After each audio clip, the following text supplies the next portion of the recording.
his footprints all his life, and I was the first bad kid of my family who said, I'm gonna try to find my own way, my own path. So 23 years ago, we established Khoffner brand under our last name, and we've been the first private beer production place in Turkey.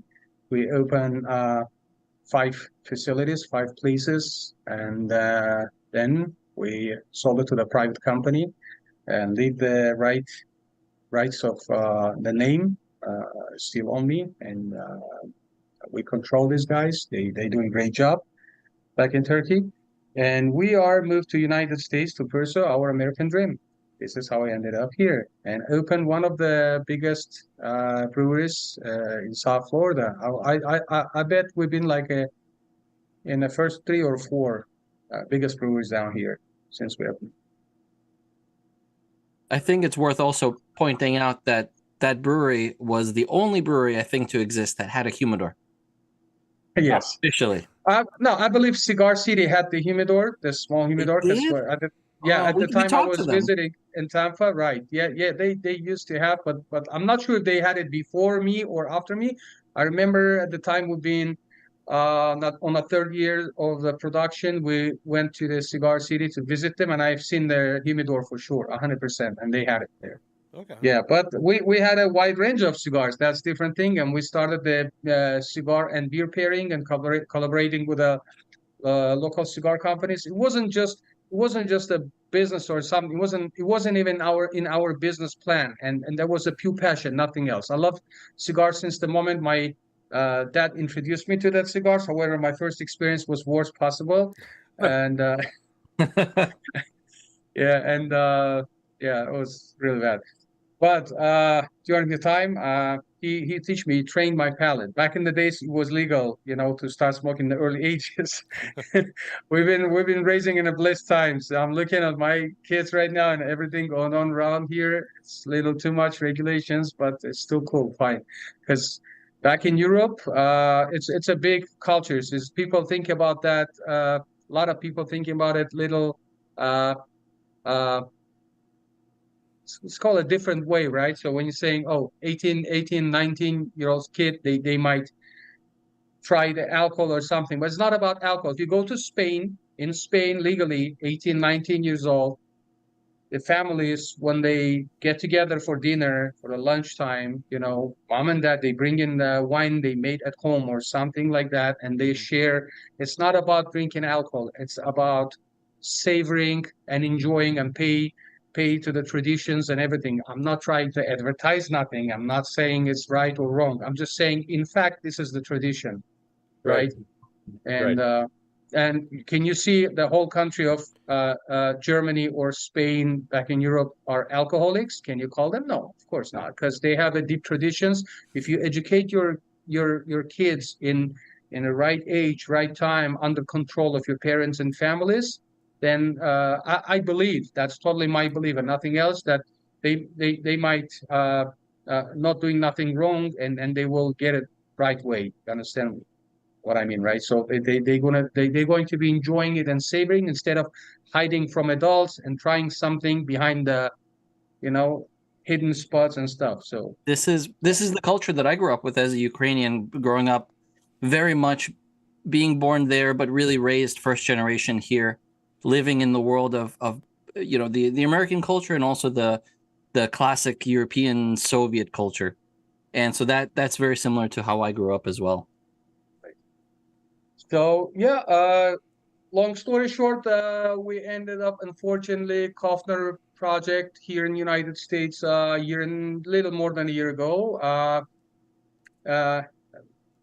The reason is not right, good or bad business. It was nothing to do with business. Business was always great for us. And industry was treating us amazingly, and it was like no problem. I would say I get together with wrong people, and I would say I ended up this project because of the wrong nature of my ex-partner and landlords that I was trying to work the deal with. And this is only 2 reasons, obvious reasons, and that's it. So, their loss was my good fortune. Yeah. So The reality was, I was introduced to Rauf through Na, who was sort of working with us for the first 6 months, who had worked at Mike's Cigars. She was the chief operating officer there for about 8 years or so. And Rauf had done a beer tasting event at Mike's Cigars. And she said to me, look, I've got a great guy that I know. He's doing some project management at the moment, but not enjoying himself. I think he would be a brilliant addition to the team. He used to run the best beer brewery in South Florida, and he knows the detail of everything. Like he's, microbiologist, right? And everybody loves him. I mean, who doesn't love a beer guy? Let's be honest, right? The guy who makes beer, right? He's everybody's beer. Yep. So anyway, we had our opening event actually, which was on the 17th of March. 17th of February, and Rauf was invited, and his lovely wife. And I still don't understand how he got her, but we invited Sandra as well. Anyway, and after much cajoling, Rauf decided to come. He wasn't going to come. He didn't know, blah, blah, blah.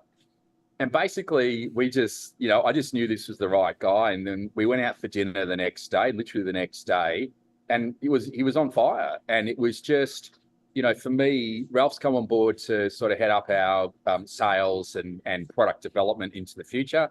He runs at 1 million miles. Like I run fast, but his brain also runs at 1 million miles an hour, with amazing ideas. And his honest to God, detailed nature of the agricultural, scientific, biodynamic aspects of beers and cigars and breads and desserts and everything else you want to know. He's extraordinary. And so he's just a great guy, and he's, everybody loves him. He's easy to get on with. And yeah, he did me the honor of saying yes, coming to work with us. And, I hope I can do the right thing by him and help him be as successful as he can be in the role. That's what we want to do. Thank you so much. Thank you, Adam. Fine. One of the other little things I'm going to fill you in, just this can be an exclusive. This is an exclusive for you guys. So whoever's watching, all right, this is an exclusive. So we are going to produce, as part of a brand extension, a non-alcoholic beer. Nice. All right, man. Bastards. And it may be that we can reinvigorate the Khoffner brand as part of that process. We have to jump some hoops. We have to get permission. We have to get the licensing fees sorted. Mr. Khoffner here is a very hard man to deal with, of course, right? So, he's extracting his pound of flesh. But I think that might be a great way. That might be a great way for us to really show, hey, Khoffner's still around. Fuck you. We're here, and we're actually going to be bigger and better than we were beforehand. If anybody can make a non-alcoholic beer, I will absolutely put all of my money on Khoffner. Exactly. 100%, man. I'm telling you. Wholeheartedly. The only person I think that could make Florida water not taste like sludge. 100%, man. Let's be real, because it sucks. That's a lot of credit you guys giving me. A lot of credit. Thank you so much. It's a lot of pressure. Of course, brother. I'll freaking take it. A lot of pressure. So, that's good. Yeah, no, it's good. But yeah, no, just top like. As about how we met, so our mutual friend Na, she shared with me, first of all, she said, you got to read that. She sent me the book. Well, he was mentioning his book just recently, and to be honest, listen, I'm not saying it was hard pandemic, and everyone, all people that I know, everyone had some issues, deeper or lighter, but wasn't a simple time for all humanity and all people. True. And God rest in peace, everyone who lost, who lost their families and friends. But God may help them. But I opened the book. I did not know Adam at the moment. I opened the book, and to be honest, I was a little skeptic. It's my nature. I'm in the beginning of everything. I'm always a little skeptic, and then once you see the real stuff, and then, like, I'm telling you, I will tell you one thing. 5 sentences I've read, and I called Na. I said, I want to meet that person. I want to meet this man. I want to talk to him, because it was just literally about me. And then I realized this is what Adam trying to give the message to all people. Listen, in a good way, we're not unique. All of us, we are unique, but we're not. We're struggling the same way. We're thinking the same way. All that. wrong thoughts, suicidal, let it be suicidal thoughts or any other. They coming to a lot of people's mind and a lot of things going on. And once you're losing in his life or something going wrong, you're thinking it's only me because you, especially social media. This way, I love social media, but this way I hate it because every time you open up social media, yoo-hoo, it's it's a celebration of life, and you're like feeling like fuck, like Yeah, when you're what having is a wrong bad with my day, looking at Yeah. everybody else exactly, having like what the the fuck best is day of wrong their with my life. life? Yeah. Like what? Yeah, it's not about being jealous that people having a great life. It's amazing, but you feel just about yourself, like what the Exactly. fuck? Yeah, and I totally understand. It's 5 sentences. I'm telling you, I finished reading the book, but 5 sentences after that, I put it on pause. Just call now. I said, I want to meet him. I want to talk to him, and we're together. Yeah. We're right here. Yep. Exactly. There we are. And very happy. All right. I remember the first intention. I'm sorry, I was just shortly Go ahead. emphasize it. So first time I tried that cigar, right? Uh, what I realized that every single cigar that you tried in your life, like interesting cigar, it's connected to some events or any kind of special food or drink that you had at the time, and you will remember that forever. You're like, oh, I remember what I had my first Andalusian bull with, or I remember what I had my Iowa shark with. Oh, you're going this way, and yeah, Bellas Artes, I love this stick too by AJ Fernandez, amazing stick, and he invited me to a very interesting place down in Miami. It was Bell Harbor Shops, and there's a nice place called Carpaccio there. He's very good friends with the owner that I didn't know, which is doesn't really matter for the story. So we met there in the middle of the shops. They let us smoke cigar, but he goes, no, Ralph, don't smoke it. Wait for a second. He ordered Carpaccio. Carpaccio came in, and they have like 3, 4 different types of carpaccio. I'm a big time, connoisseur for myself. Again, there is no comparison somebody bigger than me, but I just, it's not just about I love to eat. Everyone loves to eat. It's a special, delicious thing. But this carpaccio was outstanding. I would emphasize it. So he handed me that cigar. Say now, do it together. And I've smoked cigar with carpaccio, and he ordered amazing. Uh, I believe Italian wine. That was Italian wine, and I was like, wow. And that pairing, that atmosphere, that pairing, all that shopping mall sounds and the taste of the food, wine and cigar together, everything, nice conversation, and that that blew my mind. That was amazing. And I'm not here to say like how like one of a kind of this cigar. It's a little opposite way. His message, that's another thing that I love about Adam Levine.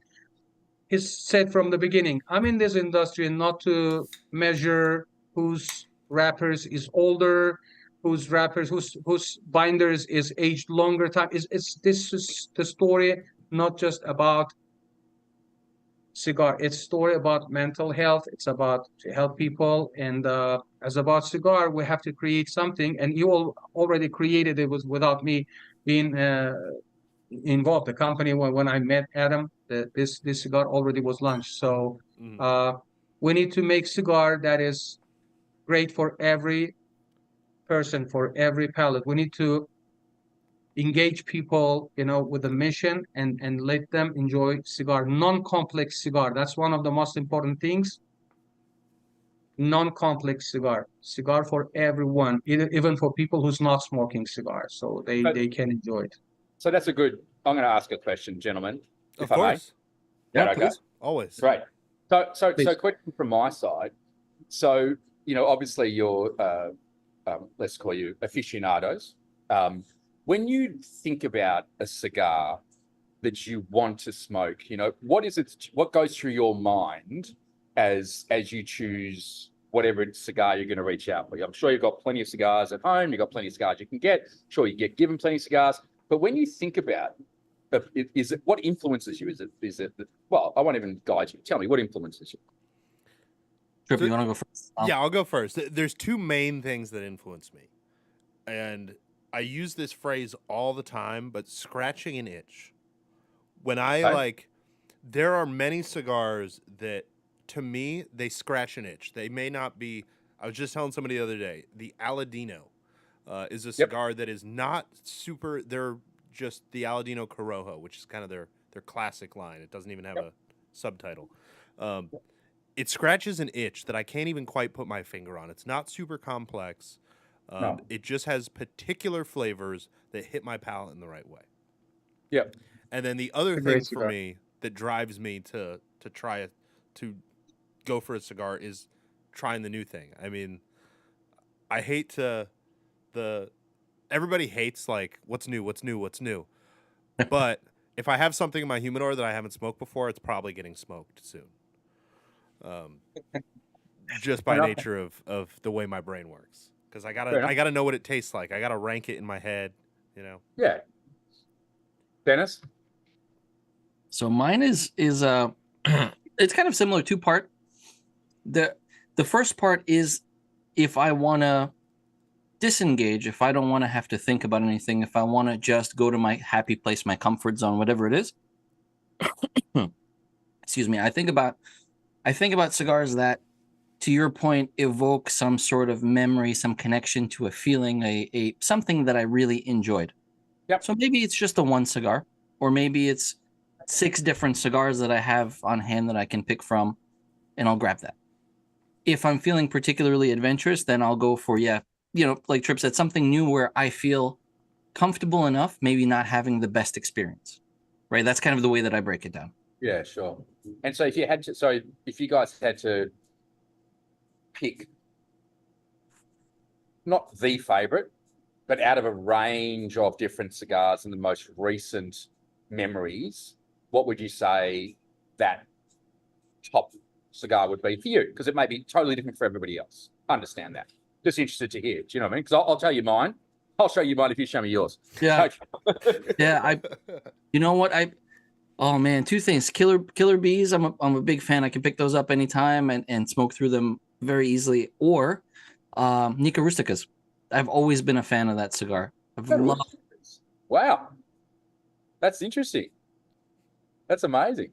Tripp? I mean, like I said, the Aladino. It changes month to month for me, but the Aladino is the one that's been scratching the itch lately. What about Ralph? Oh man, there's like at least 10 I can mention that I would Exactly. love to start One. with. You gotta go one. You gotta go one, man. It's so hard. I hate it, man. It's Go like you on. come into the chocolate factory and there is a 10,000 of different types of chocolate, Yeah, and you correct. exactly know what you love, Yeah, and they that's the tell it pressure, only man. one. That's the pressure. Come on. Oh my gosh. Don't do it to me, man. I would say limited batch Lito Gomez. I love that cigar. I love that. Lito Gomez. I love. Yeah. I'm gonna say, and I say this freely, and I say this with the utmost respect, the 60 by Rocky Patel, for me, it fucking annoys me how good that cigar is. Yeah, man. Man, I'm telling you, it is so good. And I look at this cigar and I engage with this cigar and the flavor profiles and the depth and the age and everything. The only disappointment, I'll tell you, is it's bloody box pressed. I don't like, just personally. Really? I don't like box Interesting. pressed. Yeah. I don't know. It's totally fair. No, it's just, I mean, you think about the greats like Padron, 100% of everything pretty much is box pressed, right? They But come out of the rolling square. They just roll them square. That's how they come out. Actually, you should see their tables. Their tables are sort of like, exactly. in fact, the way the leaves grow, they actually have them in a box. So like those Japanese watermelons. Yeah, correct. No. So I don't know what it is, and I've actually asked someone about this. Why people do box press versus round? There are a couple of different theories in terms of the rate of heating up and the burn and the combustion evenness of a round versus a square. Right? So there's some different sort of theories about that. I don't know whether that's true. I don't know, guys. Is that true? I don't know. I think definitely. You tend to have more burn issues with a box press. Not like that, like I have on this wonderful Fat Bastard cigar, like Yep. that razor burn. Yep. It's very common to not get that on a box press because you have corners. Like corners aren't Right. exactly aerodynamic. Yeah. Yeah. But to me, it does condense the flavor a little bit too. So there is a positive to box pressing to me. Well, it's like with everything, it's I think it's just it's different. Well, it certainly was different. I think obviously now, every man and his dog has got it. And obviously the percentage has taken it one step further with just his amazing Almafetta, with the hexagon. Sixto. Yeah.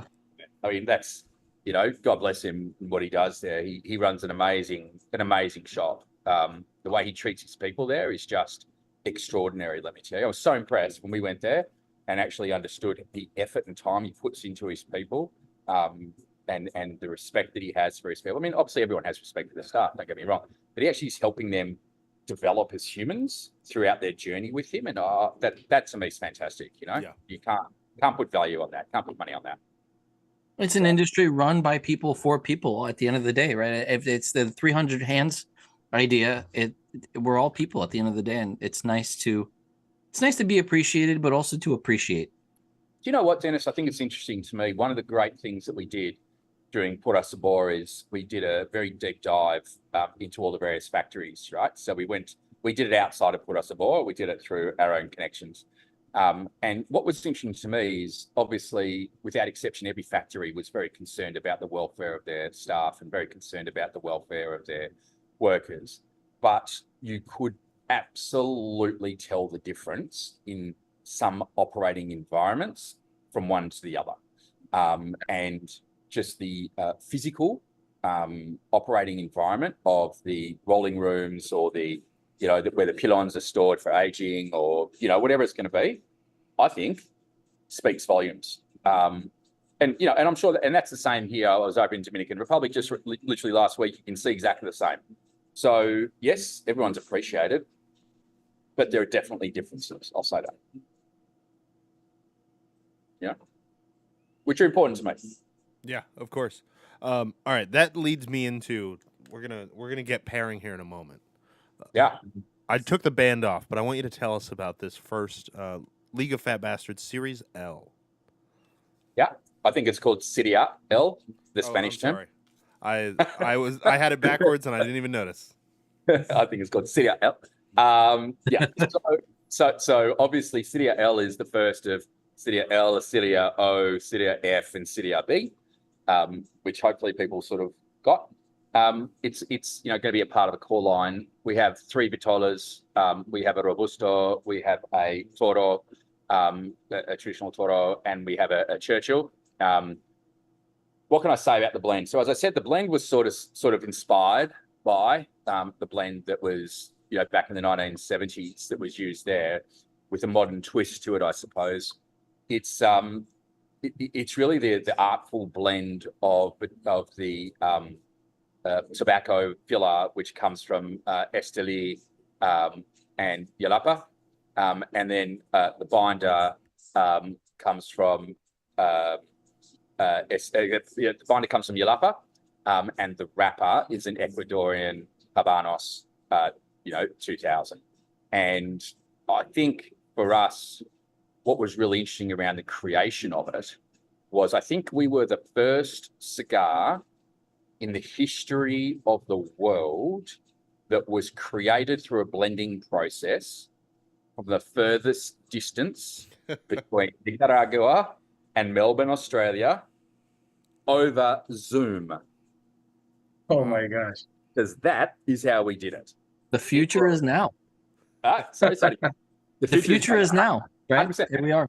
100%. And it was the most fantastic thing because, Klein would come up with 3 or 4, well, no more. He'd come with 5 or 6 different sort of styles. He would send them to me. I'd get them through, take a couple of weeks. It was actually quite good because they would age while they're in transit. So it's actually better than being in the factory once they're freshly rolled. Yeah, because once they're freshly rolled, you have like a 24-hour, maybe 48-hour period where they smoke great.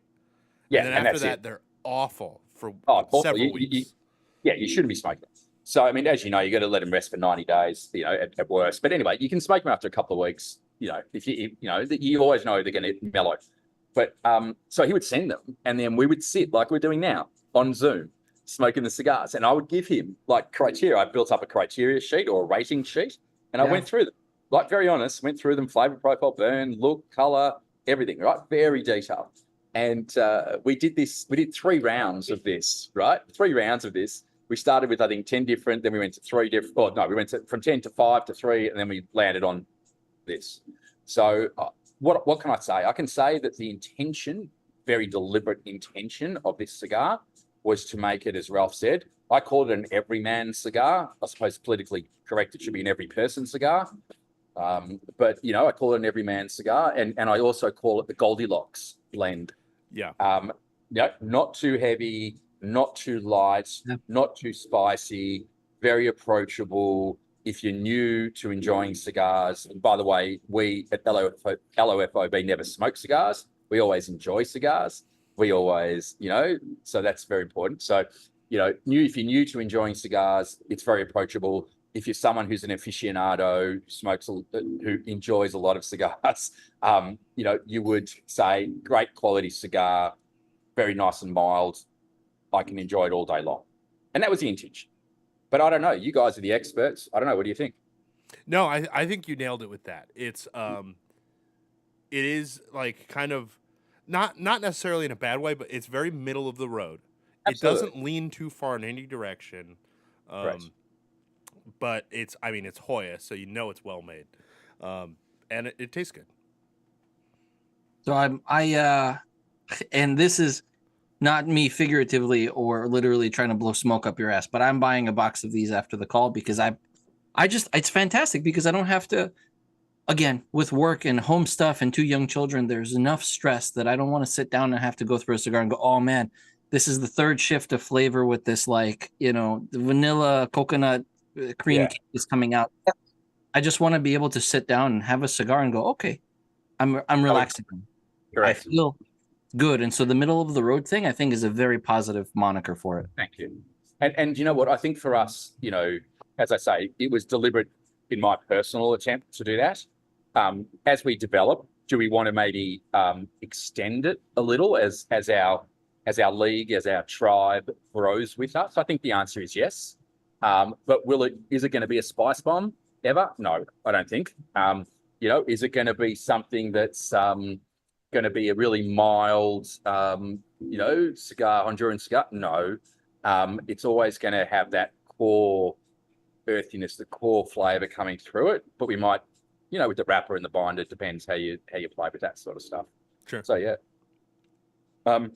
So that's the cigar. I think, you know, what's interesting to us, and I'm really keen to get your feedback, gentlemen. You know, we started with the 3 Vitolas. I think the ones that we're seeing that are the most demand, to be honest, are obviously the Toros, and then the Robustos. The Churchills, I've got to be honest, I like the Churchills, which is why I made it. I don't know whether that was necessarily the right idea, to be perfectly honest, on a launch, because people just don't have the time. I don't know what for you guys. What do you see? What do you think? So Churchills are interesting because like it is the quintessential classic Vitola, right? Like it's what most people think of when they think of a cigar. The only thing that maybe some people think of more is a Perfecto, like, you know, the old football Perfecto. Right. Right. But like the problem is, for some reason, a lot of people don't smoke them. I think it has to do with, like you said, time commitment. People are afraid of committing that much time. But the strange thing is, what I've noticed, many companies these days are replacing Churchills with 6x60s, which I hate to see because I hate that size. But that's a big, thick smoke, right? Exactly. Okay, love Rocky Patel, so that's a 6x60. It's good. Don't get me wrong, but it's a big smoke. Yeah, I'm not a huge fan of that. Like, sure, of just that size. Yeah, but that's what sells these days. So a lot of I think it's calming down a little bit, because for a long time it was like people will just buy anything if it's a giant cigar. But from what I've seen, a lot of people are replacing their Churchill. Yeah, I agree with you. I think they are. So interestingly, in my second order, I didn't order as many. Surprise, surprise. But what's interesting to me is, I think, the short and fat, because obviously there's some trademarks around certain words, like, but let's just call it the nub style or the inch style or whatever. That seems to me to be really that sort of, call it 60 by 4, 58 by 4.5, something like that. Are you seeing that sort of becoming more popular? I mean, that's what I see, but I don't know. It's the answer. What do you Yeah, we definitely see more of those than we have in years past. I'm trying to think. Yeah, I can think of at least 3 brands that have somewhat recently released something in that kind of size. Yeah, sure. I think that's kind of the trade-off, is that a 6x60 takes longer to smoke than a Churchill. Absolutely. The 4.5 by 60-ish is more of a Toro kind of time commitment. Yeah, correct. We're getting into that sort of, I think, sort of like that nub extra territory. Yeah, exactly. What people are looking for. The 4.5 sort of call it. Yeah. So I think the 4.5. Yeah, we're playing around with a couple of ideas around that, to be honest. We're thinking about a special line, which I won't talk about here. But we'd love to come back on the show at the right time, obviously, and talk about it. Yeah, but of course. we've got a special line we're thinking about doing with a particular industry group or industry vertical that we're looking to support, that we think would work really well with that sort of Cool. So yeah, it's good. I'm gonna hope for a petite Corona, because I'm, it's just my own selfish desire. So, it's so funny because when we were in PCA, no, seriously, when we were in PCA, I bought a box. I bought several boxes of different petite Coronas, right? So, as you know, the sort of, what are they? 3-inch by whatever, 32s or 35s or whatever that sort of size is, or 28s. I had a few of them. The only ones that I really liked, to be honest, were the Davidoff ones. They were amazing. They're the best ones. Yeah. They were extraordinary. A lot of people are trying to do that. I think it's just it's a hard Vitola to get right, to be perfectly honest, because you haven't got a lot of time. You haven't got a lot of time to let it heat up and get the flavor profile right. Do you know what I mean? Yeah. So that's not easy. But yeah, the other one that's amazed me, which I didn't understand, is, I also particularly like, Monte Cristo number 2, right? If I'm going to enjoy a Cuban cigar, number 2, and I love the shape of the number 2. Again, that to me is also a classic quintessential style. Do you know what I mean? But again, you don't see a lot of those. That number 2, length. You get some bigger ones. Obviously, the Andalusian Bull is a classic. That's bigger, obviously, and expands more at the bottom. But you don't see a lot of those anymore. Yeah, I think it has to do with just cost. Like, it seems to me like most of the time the Torpedo, the Figurado, if you have a line of typical Parejos and then you add in Pyramid, Torpedo, Figurado, whatever it is, that like $2 to $2.50 increase for that size makes it sell less than the others. It's funny, the price elasticity of demand in this industry. It's something that's taken me, the price in elasticity of demand, in the sense that it's actually so price sensitive. I'm actually surprised. It actually really surprises me.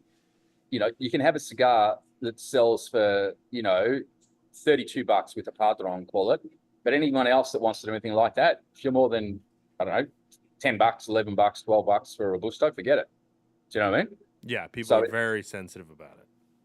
Very sensitive. And I'm surprised. And then you've got Rocky that came out with a Conviction at $100. And apparently, apparently the guys, I saw some of the guys in the retail stores, they're walking out the door. Yeah. And good is the answer, like all praise, but it's just amazing. So I don't know whether it's price, whether it's brand, I don't know whether it's image, quality. I haven't quite worked it out yet, guys. Something I need to sort of discover, I suppose. Well, it's the sneaker industry, I think, is a good peek in behind the veil of what's happening with cigars now. You look at cigars pushing the $100 mark plus. You saw that boom with sneakers, and Tripp can speak better to this than me. He's the master of these things. But it's part trend. It's part the demographic of consumer has changed in a lot of ways. Culturally, it's changed as well. Same thing, sneakers and cigars culturally we've changed. Yep. Tripp, what do you think? Does that make sense, the analogy? Yes. And I think also in correlation with that analogy, the thing that I think a lot of people are confusing about those cigars in the $70 to $150 segment is that those are different customers. Like Oh, the yeah. guy who comes in and buys five Sure. $12 cigars at a time is not the guy coming in and buying a conviction. Just never. Yeah, sure. Uh, the people that seem to me, the people that seem to be buying those like crazy high dollar cigars are people who just want to set money on fire. They just want the fanciest thing they can find, and they're less concerned with the quality and the value of what they're getting than the I think people that's who right. shop in the more reasonable price ranges. It's an image thing, huh? Yeah. Yeah. Well, No, your bottom line is going to be different than my bottom line is going to be different than somebody else's, and I think that feeds a little bit into that equation. yeah, sure. No, I understand. What about in the beer market, Ralph? I'm interested to know because you made some crazy beers, right? So you made some Yeah. beer, that were totally different. I mean, did you find pricing was sensitive in that, or people just paid because they wanted it? Uh, a lot of people doesn't know that the beer industry relatively to the cigar industry has the same exact pattern. Some people doing limited batch releases, limited batches, and the cost of the bottles they releasing is just insane. And again, I'm not saying well what is right, what is wrong. Again, it's depend on your flavor profile and your how deep is your pocket, right? But in the end of the day, what I'm saying you wanna what I came out with my own way to do it is like even if you're not brewmaster, listen, this is not a rocket science in the end of the day, right? You wanna enjoy amazing beer. Let's get back to the beginning of the conversation. I don't know if it's in the records or not that you told that you're brewing beer, Dennis, and that's the best experience in the world you can have. That's the best beer for you personally because you're like making that happen. So you are uh, projecting what you want to have, right? So you're brewing Belgian Tripel, you're brewing any kind of ale or lager. You know what kind of yeast you added in there, and and and it's completely different expenses, and that's your own custom stuff. Uh, that's what I find to myself personally. I love cigars. I love cigars. It's a big part of my life. But what I also find that listen, rolling cigar is not a rocket science either. And if you put a lot of effort and enough time to that, you can always buy online your tobacco. There's some websites that selling them, all the popular tobaccos. I'm not saying that everyone has to, but if you have time and passion to roll your own, I have about like I don't know, a couple 100 pounds of tobacco in my garage with a full setup. So in the morning, sometime out after the oatmeal, you're like, okay, what I want to smoke, what I rolled before, or should I roll something like really fresh and nice? And then you put together ligeros you like, secos, visos, you put it together. You think about what kind of size you like. You put about the binders you like. Of course, your range is not as crazy as professional blenders' range of tobaccos, but if you have, a couple of things to choose from, then that's the best experience in the world. You roll it, you cut it, clip it, you sit in front of your pool or back porch, and that's the best experience in the world that you can have your own stuff. I That's commend why, you for yeah, that, but Rauf. I've yeah, tried to roll cigars, and it is not easy. Yeah. Not when you have the hands of a master blender, when you have the hands of a master chef, it's easy. For us mere mortals, not so easy. I Yeah. agree with you. Sorry, I just want to interrupt. I'm sorry. I know obviously the whole show is, let's get pairing, right? I was going to transition to this. You have we're on the same There you level. Go ahead. There you go. So I'm sitting here, and as I said to you guys earlier, so I'm just going to go like this because I have a plate that's here beautiful. of amazing Nicaraguan produce or goods. And let me just tell you, I apologize if you heard me orgasming under the table here. I just had some of this Nicaraguan chocolate, cacao chocolate, Nice. which actually has in it coffee beans that have been roasted. And having that, and again, I'm not blowing up a cigar because the reality is it's going to taste good with a lot of different cigars, don't get me wrong. But that was bloody good. Sorry, just have to say. Oh, that's quite all right. Like I said, I was about to, after Raw finished that, I was going to transition to it anyway, about what we're pairing. Yeah. So, Adam, you've got a couple of other pairings there. Yeah, I do. noticed you'd been going through some of them throughout the show. I apologize because I haven't had much to eat during the day. So, as I said, my lovely assistant here has absolutely, given me a selection of stuff here. Went shopping earlier and said, "Oh, you got to show them all the different things from Nicaragua." So this, by the way, this here is some coffee, the Nicaraguan coffee, which we have, which is from Malagapa. I'm going to get killed. Malagapa. Right. So that's it there. We have some amazing banana. This is a banana. What do you call it? What's it called? See? Yeah. Okay. I can't pronounce the name. It's very good. It's banana thing. And here this is. What is this one? I forget. It's a peanut brittle. It's a peanut brittle sort of thing. Oh. And here we have some beautiful little Nicaraguan sort of biscuits that they do. And with corn, yeah, correct. And the chocolate. Wow. Yeah, and you might notice that I was having I had a fruit punch beforehand, a fruit cocktail, and now mineral water. So one of the things, as I sort of mentioned beforehand, just, obviously everyone has a free choice, but part of the League of Fat Bastards, as a business, I was saying we're thinking about potentially, going into non-alcoholic beer. Just the natural reality is that alcohol and mental health don't go.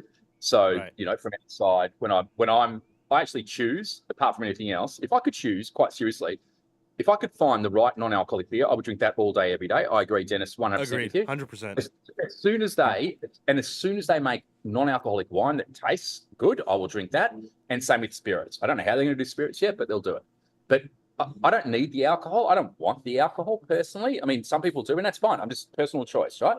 But I love the flavor, I love the pairing, I love the matching. So for me, I'm just keeping really simple. I got some beautiful Perrier sparkling mineral water, and it's just cleanse the palate. And that also helps with the chocolate. I got to be honest, because the chocolate, big mouthful. Do you know what I mean? So it's great. That's the mineral water. We've talked about this before. Seltzer, bubbles, water, just water by itself with bubbles is really kind of a cigar hack. It's a fantastic way to cleanse your palate in between thirds or however you want to break down your cigars.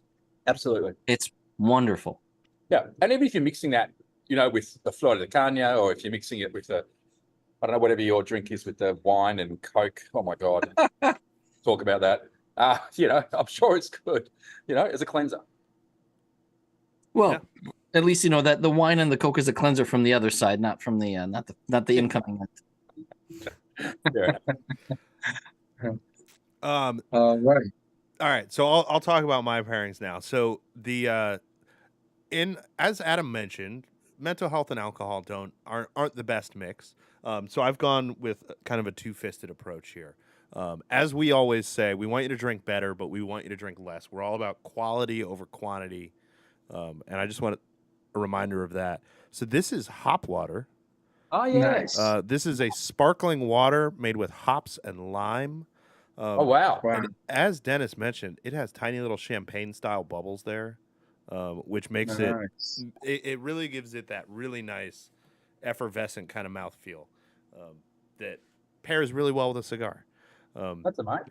That little hint of lime is really good. I love the hops. Like Adam said, for me, beer isn't about the alcohol. It's all about flavor entirely. 100%. And this has just enough of that you could drink it during meetings and not have to worry about getting in any trouble. You could drink it for breakfast, man. Yeah, drink it for breakfast. Oh, there you go. I always said the same thing. You drink it for breakfast. Yeah. In addition to that, I am drinking. Let me find my notes here. From Bell's Brewery. I won't go super deep into the history of Oberon and Bell's, but I did find it really interesting. I'll talk about this more in depth next time. Bell's started as a homebrew store, and after a couple years, they started brewing beer, and they are currently the oldest craft brewery east of Colorado, which I find is a very interesting qualifier. And must also not include stuff like Yingling, because I guess they're kind of a mass producer these days, even though they're still family owned. But I thought that was interesting. But this is a wheat beer that I think this cigar is particularly good for pairing because of that middle of the road nature that it has. It really doesn't hit your palate in any way that your pairing is going to interfere with. It kind of lays a base layer for your pairing to add on top of. Good. Yep. I love your pairing, man. Thank you, brother. Rauf, what are you pairing this evening? My personal formula is before I will tell you what exactly I'm pairing with. My personal formula is if you have a complex cigar, you definitely gotta go for something as basic as possible beer-wise. We're discussing only beers now, right? So you go with something very, very classic that is not going to be disturbing your palate because it's palate because it's gonna be too much things going on both sides, liquid and smoke. So when you have some complex smokes with very interesting blends, spicy blends, rare or expensive or very well-aged tobaccos, you don't want to go with funky, fancy, crazy beers, any hard, high-gravity beers, definitely. It's my personal formula, but trust me, all people that I introduce that formula with, they're happy with it, they following it, and they enjoying even more. And vice versa, when you have the cigar that can smoke anyone for every palate. So there is no complexity, crazy complexity here. It's basic as Pilsner, basically, right? As a Pilsner beer. So that's why I have Pilsner Urquell.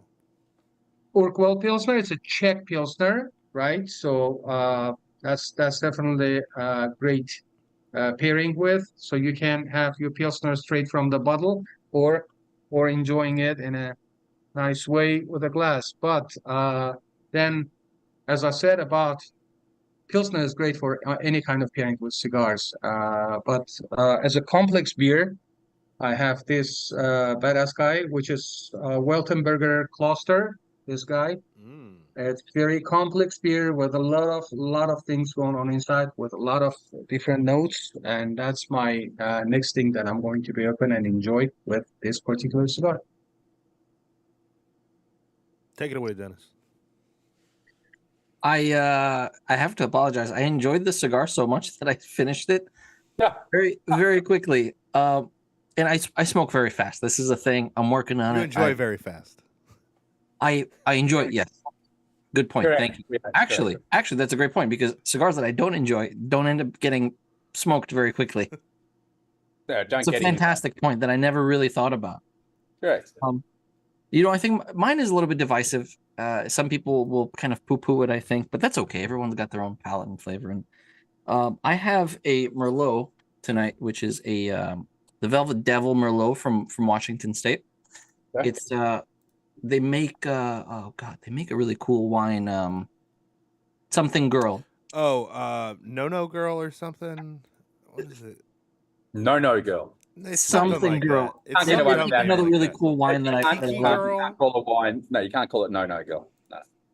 It's yeah. Anyway, they make a cool wine. So this is a Merlot mixed with I already finished it, but it's a mixed with Coca-Cola, which is a classic, very popular drink in Spain, in the Basque region, specifically originated in the Basque region in the early 20s. I'm going to ask my Spanish friend here. So Kung Fu Merlot. Girl. No, I'm going to Kung ask Fu Girl. Merlot with Coca-Cola in the Basque region in Spain. Yes? No? Did you hear that? Oh boy, it's real. I promise, it's a real thing. That was great. Hear that? What? Sorry, man. Yeah, I mean it's all right. It's the same thing like when I mix Fernet and Coca-Cola. Yeah, Frenet. Yeah. Same kind of deal. But I have, to Rauf's point, I've got a lovely little Carlsberg. I don't have access to Czech beer, good Czech beer, I should say, or fresh Czech beer, which hurts me very much because when I lived in Prague, I drank a lot of it. Sure. Maybe too much, I think. But when it's fresh and it's available and it's everywhere, it was college years. So yeah, I think Carlsberg, to Rauf's point, nice, just a nice light Pilsner to get some bubbles in there in the between. Yep, exactly. Uh, What are you smoking from there, mate? Dennis, what do you got there? Oh, I don't even know. I just randomly pulled it. Blind Faith from Alec Bradley from, God, I don't know how many years ago. Okay. 45 years? How old is this thing? Trip? Is that the one that was in that sampler box from the rooftop party? From IPCPR? Yeah, Yeah, so that would have been 2019. 2019. oh my gosh, oh my gosh. Pre-pandemic. Mhm. Yeah, pre-pandemic. See, Yeah, there are- Alan Rubin's sticks. I love Tempos Magistri size Yeah. is amazing, to be honest. It's a great stick. Great cigar. they've, again, there's someone I've got to be honest with you that have inspired me a bit. They're very successful, not just cigar manufacturers, but brand owners, and obviously they sold the brand, right? And for an amazing exit for them, and obviously the brands continue to go on and be successful into the future, and they've done an amazing job. Just extraordinary, I think, in the industry. Good people. Adam, you are a mind reader. You just transitioned me into my next question and answered a little bit of it, which are as a newcomer to the business side of cigars, who have your mentors and kind of inspirations been? Yeah, there you go. So it was funny, I'm very transparent. So LOFB is a business. It's a business, right? That's first and foremost. And I'm very honest with that. Like the whole concept of not-for-profits and all that sort of stuff, I don't believe in. I believe every business should be for profit. It's what you then do with the profit that counts. I describe myself and you can look it up, I describe myself as a socialist capitalist, which is a very interesting dynamic. But I fundamentally believe in basic support for humanity. I basically believe in government services. I do believe in paying taxes. I do believe in support, but at the same time, get the hell out of my way and let me make as much money as I possibly can so I can do some good in the world, right? That's the capitalist life. So, who do I look at as inspirations? It varies a little bit, to be perfectly honest with you. I think, the exit of Alec Bradley, and how he built that with his two sons' names, not using his own personal name, I think was clever. Obviously the exit was great. I think Rocky Patel has to be an inspiration just purely because of what he's been able to do.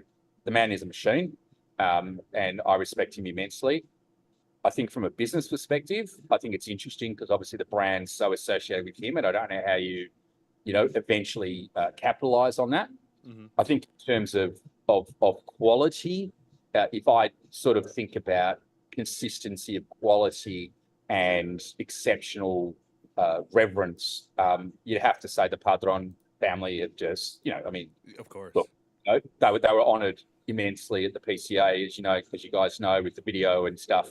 But I have to ultimately respect them. But and I don't want to piss in his pocket, but I've got to be honest with you, the man who really has helped me the most and who reached out when I reached out to him and he jumped on board was Hoya, right? And he's been amazing, not just in terms of a mentor of the actual blending process, spending time in his factory. I'm going back to see him, spend 2 days with him tomorrow. But he's also been amazing in guiding me around the business and thinking about the planning of the business as well. And how, you need to manage releases, how you need to manage the brand image, how you need to manage the cost structures, and all those things, and he's just been so open, like unbelievably open with me. And I value that so much. So, look, the big companies, the STGs of the world, the Altadas's of the world, they're amazing machines, right? That's what they are. They're machines. And you have to respect them. I suppose also, sorry, just one other little comment I will make is Fred from Oliva. Obviously he comes from a family who was very big in the, I would say, machine mold business and not the premium end, and obviously buying that business. And we've spent quite a lot of time with him, and I know him quite well now personally. What he's done and what he's doing is amazing. But yeah. So I don't know. That's quite a few, isn't it? Really? But yeah, no, that's a great list, though. I think. Yeah. So I think, but the one who's really been quite, like I say, is a mensch. Is one. And he's not even on this. He's not even listening to this. So he doesn't even know that I'm talking about it. I'm going to send him this link, by the way. So, I need a price won, reduction. if you're watching. Fine, I need a See it. price reduction. Okay, so just so you know, I'm telling you.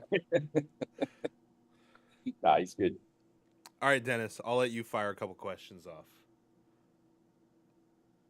If you have He's any. busy. He's enjoying his 6-year-old cigar, 5-year-old, 6-year-old. You know, I'm not one to sit on cigars because every cigar I feel like that I sit on, I end up smoking and going, man, this was so much better however many years before. But I think it's similarly to experiencing and really reminding yourself to stop and just enjoy the moment. Sometimes you have to smoke that cigar when you get it. Yep. You have to give yourself the chance to actually enjoy it instead of saying, oh, tomorrow I'll do it, because maybe tomorrow is not going to happen. 100%, man. 100%. Live life now. Yeah. So I'm trying to think of, you've been fantastic about, both of you guys have been fantastic about answering all of the juicy details that kind of I wanted to know. Certainly I'm very excited about the whole thing. I don't want to call it a project because it's so much more than a project. This is an endeavor, and it's a very exciting endeavor, and I'm excited to see more of it. Certainly now with Rauf on board and focusing on the sales, we'll hopefully start to see more of these, on shelves. Yeah. All of the local shops. Yeah, it's interesting. So I'll talk to you a little bit about our retail distribution sort of concepts and strategy. I think for us, our number one issue is we're just too small, obviously, in terms of manpower, to be in every cigar store, and nor do we want to be. And the reason for us is because if we're just on a shelf, you're then sort of competing with everybody else in terms of you're a brand. But if you are on a shelf and the owner knows the story, and the owner is also has an affinity with the story, like many owners do. But if they have a real affinity with the story, they then want to promote the product, right? Because they know the good that we're doing, and they know the 40% give back promise and the transparency that we have around that. We're posting, just so you know, on our website, we're going to be posting our net every quarter. We're going to be posting our sales, our gross profit, our net profit, and our 40% percentage of where it goes. So it's all about amazing. That. Yeah, That's fantastic. I feel like nobody really does that. No one does that, but we're that's fantastic. So we have to be honest. We have to be transparent. We have to be open. That's it. And I want to see it to be the biggest fucking number it can be. That's the truth, because that's our aim. Our big hairy goal is we want to give $1 million back, right? We want to be in a position where we can give $1 million back a year, right? Which roughly means we need 2.2 or $2.3 million profit, and just work it backwards, right? So you can work that out. And so I'm very transparent with that. But what I was going to say is, in the stores, we don't want to be in every store. I asked Rauf to do a bit of an analysis for me, which he did. Give me the top 10 large footprint stores. That's the first thing, because we have to be able to hold events there in the retail environment. So our strategy is actually to drive traffic to retailers. Yeah, It's not about retailers just selling our product, because we're essentially underneath it. We're a brand with a mission. We just happen to sell bloody good cigars. We just happen to sell NA beer. We just happen to sell athswear. We just happen to sell men's grooming products, whatever it might be. But what we do is we hold the events in store. So with the retailers, they need to have the space. That's a really key criteria. So we can drive traffic to their store to hold the events, because events like that are not an afterthought for us. They are a core part of our business. It's core part of our mission is to have these events. So we're essentially becoming a bit of an events business, I suppose, when you think about it in that sense around cigars. So we don't want to be. You're not going to see us everywhere. We've been stocked by Mike Cigars, Oded, who was the first guy to put his hand up and said, "Yep, absolutely." We've been stocked, and we're about to launch with Cigars International.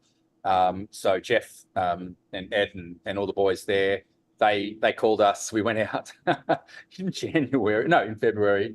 It was early February into the snow. There was a snowstorm. We're driving through the snowstorm to see the guys. They love the mission. They want to put us into their stores. We're with a couple of membership clubs, which is the other important distribution channel for us. because it's all about getting the cigar in someone's hand and actually having them understand the story. Same sort of concept. And I suppose the other sort of space we're focusing on is the, particularly in Miami, I suppose, or particularly in Florida, is the restaurants and hospitality space. We have a couple of ideas in terms of how we can, again, use those events, use those venues, drive traffic, and also create this, help them create this awareness and affiliation with our cause, which also helps their own social branding and sort of ESG sort of concepts. So that's sort of what we're doing, so that's our strategy. I think that's also. Sorry, go on. Sorry, no, you go ahead. I was going to say, as they say, the plan's the plan until it's no longer the plan, right? Or as Muhammad Ali said, everyone goes in with a plan until you get punched in the nose. Mm-hmm. This is true. This is, yes. I have seen this myself. What was I going to say? I think it's a really fantastic and interesting approach. Certainly very different than what a lot of people that are in the cigar industry do, where they pick a single vertical, that's their thing, they stay there, and they don't want to explore. In your case, you're exploring a lot of different verticals, which is really cool, because it's not just about any one thing. It's, to your point, it's a bigger message. It's a mission-driven company. That is, we are a for-profit, mission-driven company, no doubt about it. But we do want to be every product vertical or adjacency, let's call it, that you move into has to be a product that actually has a positive impact on your mental health. So if you think about it, obviously non-alcoholic beer does, grooming does, as you know, it's one of the key things. Keep yourself looking nice, fresh. You feel good about yourself. Obviously, active wear, leisure wear, sports wear, that's really important. Even potentially, there's a business in Australia called the Man Shake. And the Man Shake is a meal replacement product that was aimed at men, right? Quite seriously. And obviously you would think that's a saturated market, but they were just really clever in the way they went about it and got some old sports guys who had unfortunately put on the kilos or put on the pounds after sports. And they went on this, Man Shake sort of thing, lost some kilos, still a bit, chubby, whatever. But that helped promote it. And it was valued at $600 million just recently, private equity bought. But yeah. Wow. And so I'm sort of thinking like you could have the League of Fat Bastards Man Shake, help you lose. And on the branding, the League of Fat Bastards, just cross the word out fat, and thinner. Yeah, it's a great opportunity. And, it speaks to me because I currently have a subscription to Cachava, which is the superfood powder. Yeah. Laird's superfood stuff. Yeah. I used to buy a lot of until I figured out the recipe and I started making my own, but there's a market out there and there are people that, again, to your point, it's not really that saturated. People really love this stuff. I think it's not saturated, but it's relatively low barriers to entry. It's all about, and this is what I'm talking about in terms of building I use the word tribe and league. I use it interchangeably. League is obviously the brand, but if you think about what a tribe is, it's a common value base where you all come together for a common purpose and share a common interest. And for us, it's about building that tribe and then creating different engagement opportunities. So you talk about it from the business. It's about creating different engagement opportunities with our brand, mental health benefit back, as well as the 40%. I should have asked this at the top of the show. But where did the name come from? League of Fat Bastards. Yeah, everyone asks that question. Yeah, you should have asked it at the top. That's fine.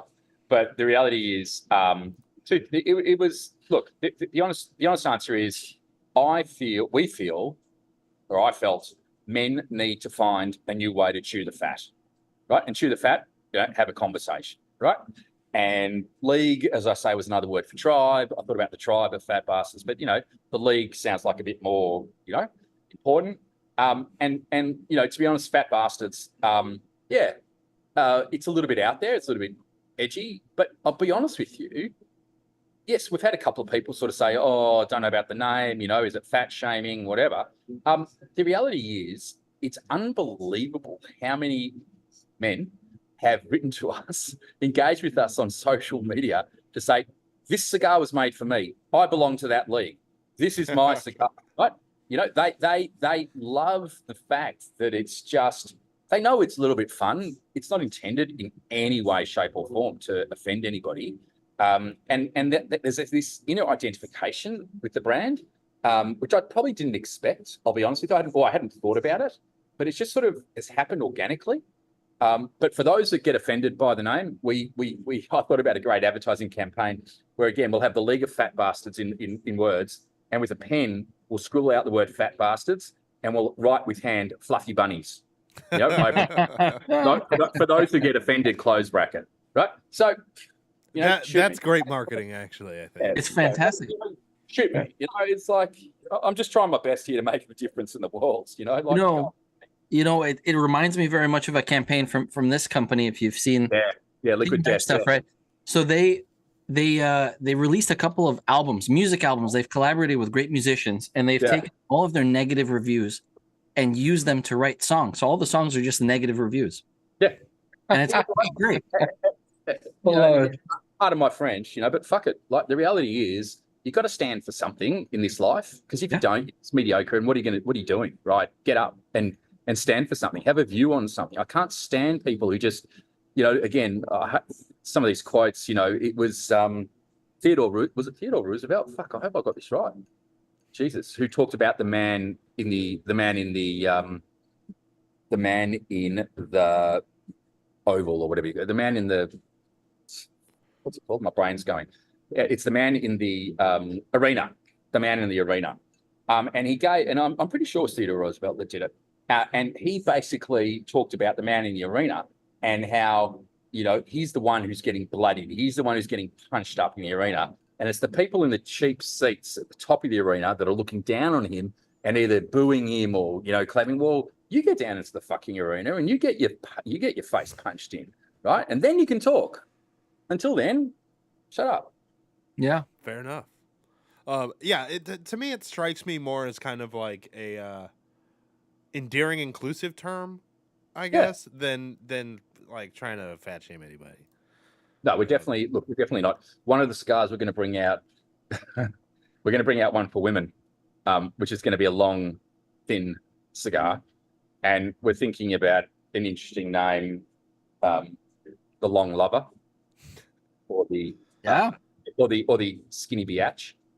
Nice. I like that. Yeah, it's fun, but it's nice because, again, you're not taking yourself so seriously that you can't unclench your asshole for just a moment and have a good time. That's what I'm saying, right? It's like, what? Everybody knows we're doing this for the right reason, for the right cause. So that to me is, that's I think, the important key. bit, right? Oh, of course.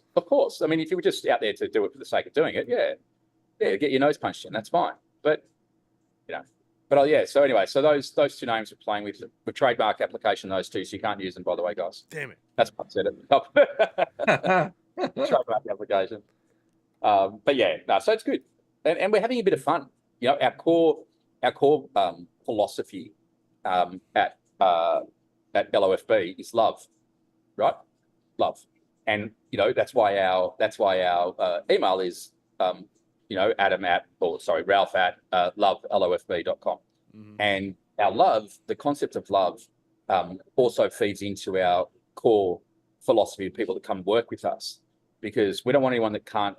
We only want people that come and work with us who love themselves first and foremost, right? Know how to love themselves, because you can't be part of a solution if you haven't started that journey yourself. And because it's part of our mission, you have to know how to love yourself.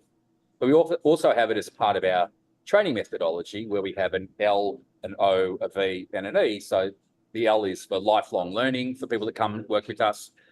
O is for outside the box, thinking outside the square. We want people that challenge the norm. So that's the O. The V is for vigilance.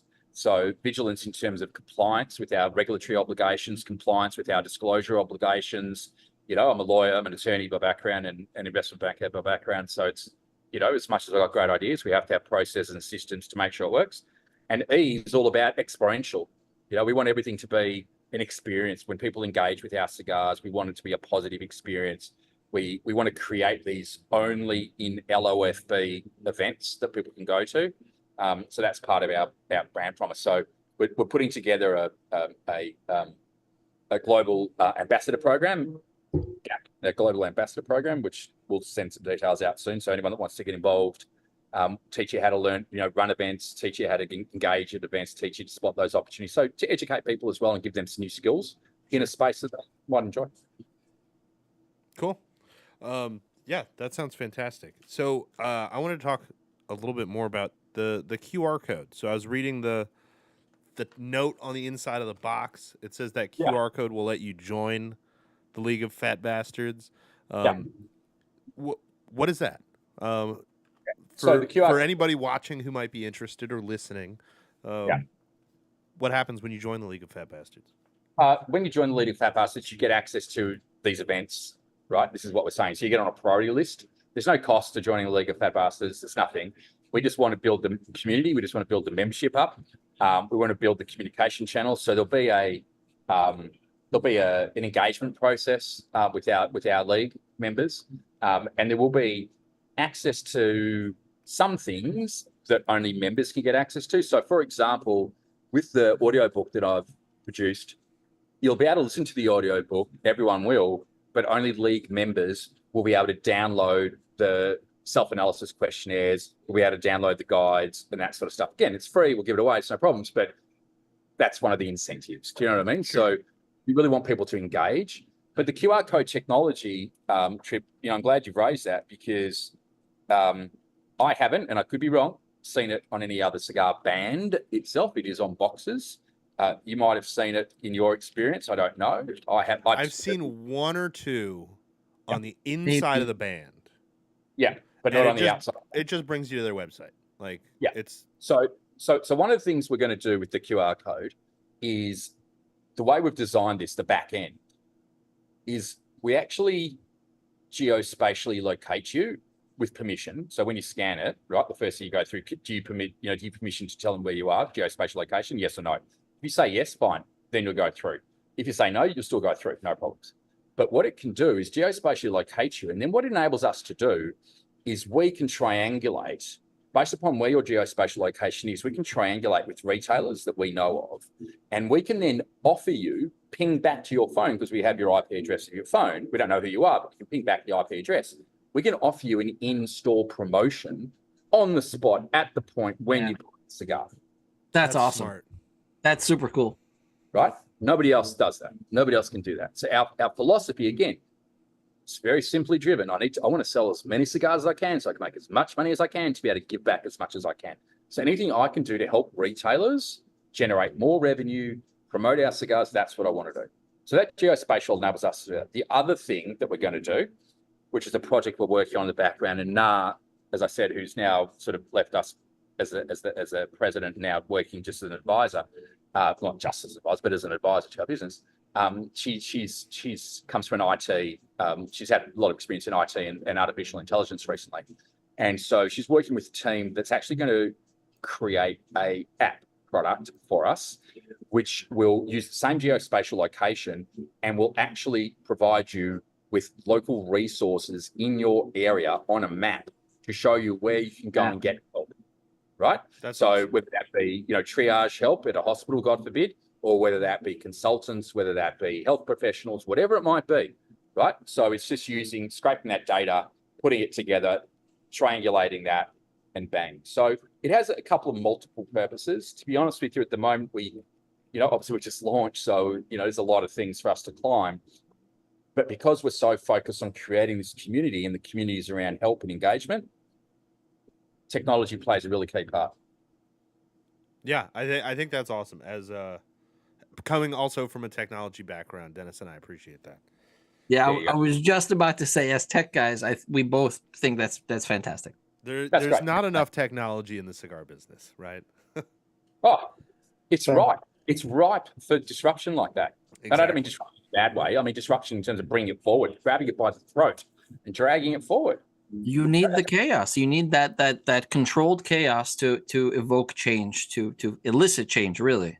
That's what it's about, man. 100%. I mean, that is my personality. It is controlled chaos, in a positive sense. You look at me. People think I'm hearing. They think I am a hired hitman or something or other. They look at me and they went, who is this man? Right? Walking around dressed in black. He looks like John Wick. What the hell? John Wick. Exactly. Got the hair. Yes. Exactly. Got the hair, got the beard, and they're sort of saying, everyone's so nice to me here. It's unbelievable. Yes. Nice.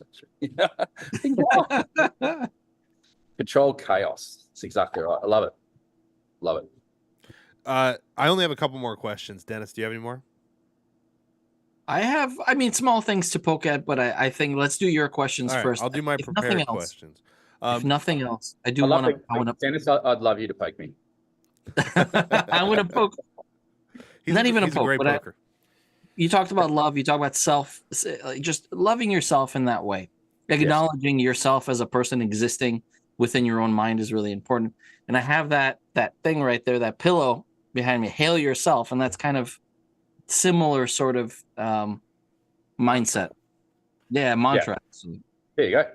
That's, I mean, as I say, that's key for us and anyone that comes into our orbit within the business, right? Obviously, outside of that, that's fine. But within the business, it's really important to us. Ralph's, as he said, he's been through his own issues and worked through those. I've obviously been through my own issues and worked through those. And part of the process of recovery is to learn to love yourself and to acknowledge who you are and you're good. And not only are you good, you're the best. And you know what? Fuck what other people think, because you know what? I'm going to give it my best shot. I'm going to do what I think is right for the right reasons. And you've got to start with that before you can start to love other people, in my opinion. So it's important for us. Yeah, I think you're right. That wasn't so painful, man. Just to be honest, I was waiting for the Vaseline before the pineapple. No, that's at the end of the show. We have a couple of interesting questions at the end. Oh, okay, good. Yeah, good. Okay, I'll get that. All right, Vaseline over here. Okay. There's a pineapple. Go on. So recently, you guys announced the hiring of Rob Mainson. Yeah. How did that happen? How did you get Rob Mainson back in the cigar business? Okay, so before I answer that question, can I just ask, is that a good thing or a bad thing? Right? Just can I just ask that question? I mean, I didn't know him. I think I met him once. So I don't have good or bad thoughts about him. So I welcome him. Yeah, no, that's good. That's a very good answer, man. I appreciate that. Look, the honest answer is, I knew that I needed in the business probably more robustness than what we had at the moment from an operational business perspective. And obviously, Rob had many, many years of being very successful within essentially the Imperial Brand Group, and obviously that owned at the time Altadis, across both retail categories, online sales categories, distribution categories, managing Salesforce, manufacturing, supply, distribution, everything that I don't, right, is the honest answer. And to be honest with you, I went to a headhunter and they said, go find me someone. I said to them, go find me someone. And, I interviewed 3 or 4 people, and Rob to me was just sort of the standout sort of guy. And more importantly, he's really was passionate about getting back into the industry, into that sector, and passionate about the motivations behind what we're doing. And we do have some other differentiated market strategies that we're pursuing into more of the convenience store market that I won't talk about now, fair way down the track, but he brings that experience. And obviously our online sales distribution strategy is really important as well. And he believes deeply in the mission and what we're doing. And so it was one of those matches made in heaven. I met him a couple of times over Zoom, and literally deal was done in a couple of days. That was it. Wow. And it's Ralph, like I had, met Ralph twice, deal was done. Bang. Met her twice, deal was done. Sandra, I didn't even have to meet her. We're out at dinner with Ralph, you're hired, done, finished. It's that's the best way, Yeah. Particularly startup, as you guys know in tech, right? Yes. You got to run hard, pivot quickly, and just move forward. That's what you got to do, guys. Yeah, you definitely have that that startup vibe. We've worked for startups before. And you have that kind of mentality, which is, I think, what you need. I think you have to, new cigar comers. When you come into a traditional industry that has so much history, that has so much time, that has, traditions. Excuse me? Traditions. Yeah, traditions. Yes, sorry, Ralph. How do you break through to, not just for the sake of breaking through, but how do you break through with this core message? You know, and you have to be a little bit, disruptive, but in a good way. You know, disruptive in a good way. And you know, you wait till next year's PCA. I've got a couple of little interesting ideas. I don't think we're going to have a stall, but you'll know that we're there. Don't get yourself banned. Yeah, you'll love it. Just don't get yourself banned from the place. No, I won't get myself. Apparently, that's pretty hard to do, as we found out. Yeah, don't worry that's about that. No, I'm going to bring a level of energy. I love it. That's all I'll say. I like the hint there. It's good. All right, I've got one last question that I wrote in my notes. These are just my prepared questions. Hit me. I mean, not just the hiring of Rob, but what you just said indicates to me that you're going to have some fairly quick growth over the next year or so. Yeah. Can you kind of expand on what you're planning to do to scale the company over that period of time? Yeah. So if we're talking, let's just talk for a minute like a startup sort of concepts, right? So obviously, number one issue for us is cash flow and capital, right? Clearly. So up until a couple of months ago, I'd funded everything myself out of a family office that I'd set up out of Singapore. So just to be very clear, and I say this to everyone without any, I come from absolutely nothing. I'm a product of Holocaust survivors. My grandfather was number 465 on Schindler's List. Oh. So I'm a direct descendant of Schindler's List.